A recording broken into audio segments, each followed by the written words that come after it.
ഇനി നമുക്കൊരു small breakfast ഉണ്ടാക്കാം. അതിനായിട്ടൊരു പാൻ അടുപ്പത്ത് വെച്ചിട്ടുണ്ട്. ശരിയാണ്. ഇനി അതിലേക്ക് 2 മുട്ട ഒഴിക്കണം. ഞാൻ എണ്ണയൊന്നും ഉപയോഗിച്ചിട്ടില്ല. അതിലേക്ക് 2 മുട്ട ഒഴിക്കണം.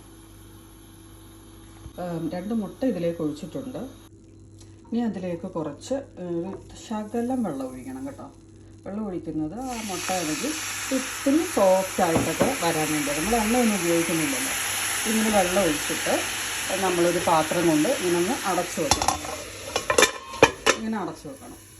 ഈ പാത്രം കൊണ്ട് ഇങ്ങനെ കുറച്ച് നേരം ഇങ്ങനെ അടച്ചു വെക്കണം. ആ സമയം കൊണ്ട് നമുക്കൊരു ബ്രെഡ് ടോസ്റ്റ് ചെയ്തെടുക്കാം.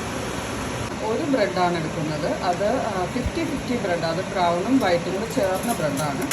ബ്രൗൺ ഇഷ്ടമുള്ളവർക്ക് ബ്രൗൺ, അങ്ങനെ വൈറ്റ് ഇഷ്ടമുള്ളവർക്ക് അങ്ങനെ എടുക്കാം കേട്ടോ. ശരിയാണ്. സമയം കൊണ്ട് നമ്മുടെ മുട്ട എന്തായാലും നോക്കാം. അതേ കണ്ടോ, മുട്ട നല്ല നമ്മുടെ പൗച്ച് എഗ്ഗില്ലേ അതേപോലായി നമുക്ക് കിട്ടിയിട്ടുണ്ട്. നമ്മൾ ശകലം വെള്ളം ഒഴിച്ച് അപ്പോൾ അത് അടച്ചു വെച്ചപ്പോൾ നമ്മുടെ പൗച്ച് എഗ്ഗ് പോലെ ആയിട്ടുണ്ട്.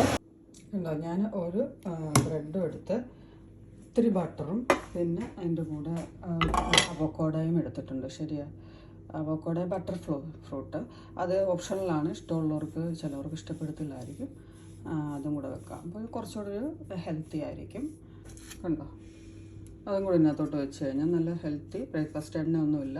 ഒരു ഇത്തിരി ബട്ടർ മാത്രമേ ഞാൻ ഉപയോഗിച്ചിട്ടുള്ളൂ. ആ ബ്രെഡ് ഒന്ന് സോഫ്റ്റ് ആവാൻ വേണ്ടി.